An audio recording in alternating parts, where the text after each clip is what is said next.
Oh, it's sad to see, guys. Smooya yet again is going to be kicked off a roster, this time due to the coronavirus outbreak. If you guys have not seen the implications of this virus so far in esports, it's been far, it's been wide, it's been expansive. The first thing we actually talked about was Mo and Doja leaving their 1-3 Chinese roster amidst the early on portions of this outbreak. So they left that team. That team is likely to disband sometime soon, I do believe, after their major run, if that's going to become anything. Alongside that, though, we also had a major be delayed and a major be canceled because of the COVID virus, and now Smooya set to be kicked and will be kicked and removed from this roster yet again in a long tenure of, I would say, active to inactive rosters. If you guys have not seen a trend so far with he and his last 3 teams, that being Epsilon, remember the notorious Epsilon benching of Smooya and his reduced salary? That was a huge outcry and a pretty big issue at the time. Then, of course, with Big Clan, it got even bigger during their major run, and actually at the major itself shortly before that, he benched himself yet again. Now with this roster, this time around, the inactive part not brought to him by his own decision,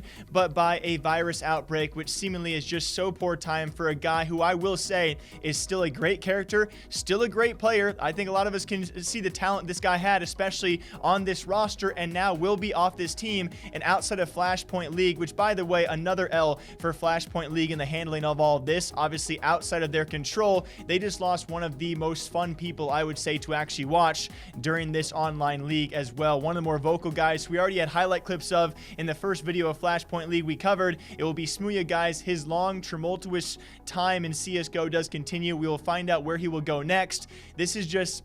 it's super sucky. There are not many players besides a guy like, I would compare it to Cadian, who have been this unlucky, this unfortunate, or have had this kind of ride over the past 2 years in CSGO. We will see where Smooya does go next, but apparently it will not be Chaos. They have now let him go due to COVID virus because of the traveling implications, which you really can't blame the organization. You can't keep on paying a guy who cannot actually play for the org as well. Just a super sucky situation. And speaking of super sucky, MiBR, we have talked about them. Last week, of course, losing Coach Zeus. We will see what other replacements, other changes they do make. I think a talking point I'll probably have for next CSGO video is the fact that I think maybe MiBR refused changes. Is that why Zeus left? Zeus, in his closing statements, did say the team needed a major change, whether a culture change or a major roster change, to come back to their form we once knew them in, and he is now a part of that big change, at least for now. And the coaching staff, will see where maybe he goes in the next couple of weeks, if he's going to be shifted around as well after his departure, and now official as well during ESL Pro League play. So nothing too crazy here, but a final nail in the coffin, I would say,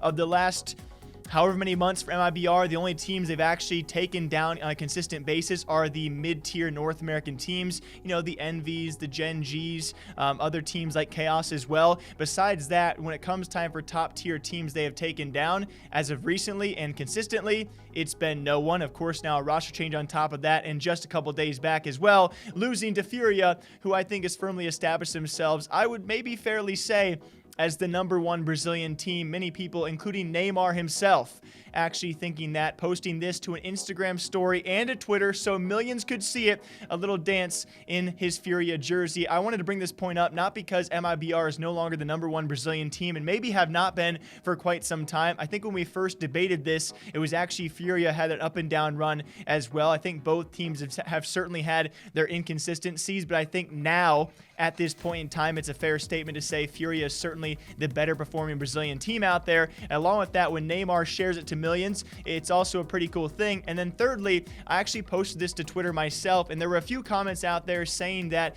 Neymar was a co-owner or part ownership in Furia. If you guys have any sources for that, please let me know. As far as I know, he's just a friendly character and a friend of the CEO of Furia, not a partial owner. If he is a partial owner, that'd be very interesting, because if you guys remember, way back in the day, a couple years back, he was representing these Brazilian guys and actually playing CSGO with them, and representing eventually MiBR as well for his home nation, and now he's representing Furia over MiBR. My, how the tides have turned. Obviously, it does not mean that much, guys, okay? Don't ever take me too seriously. Very lastly, though, speaking of MiBR, we actually had some tweets this past weekend. Let me preface again by saying nothing too crazy here. The two players say that there's no bad blood, there's no beef between them, but at the very, very first moment, these two went back and forth. That was first Stewie tweeting about MiBR, how he felt kind of bad as to where they have actually come to be. It was actually later on this past weekend, Fur responding, actually quote tweeting it as well, well.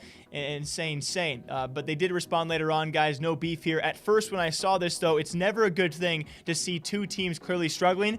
I don't think anyone out there is denying that Liquid has also been on the struggle bus for a pretty decent amount of time right now, alongside the likes of MiBR. So it's never too good to see these two top American teams, and especially once top American teams representing both North America and South America going back and forth between each other, and the fact they were former teammates of each other. It just never looks good, albeit they said there was no beef, no hard feelings, so just take that for what it is. As you guys could probably tell, been a bit dry on CSGO news as of late. I am trying to handle this quarantine as best and as well as possible, so thank you all for sticking with me, and we're slowly approaching 100K, so that's pretty crazy. That's pretty wild. Until next time, take care of yourselves, drink water, stay indoors, don't trust anybody, okay? Don't go near anybody, not even your dog, even though they can't get it, not even your brother, your sister, or your parents. Trust nobody.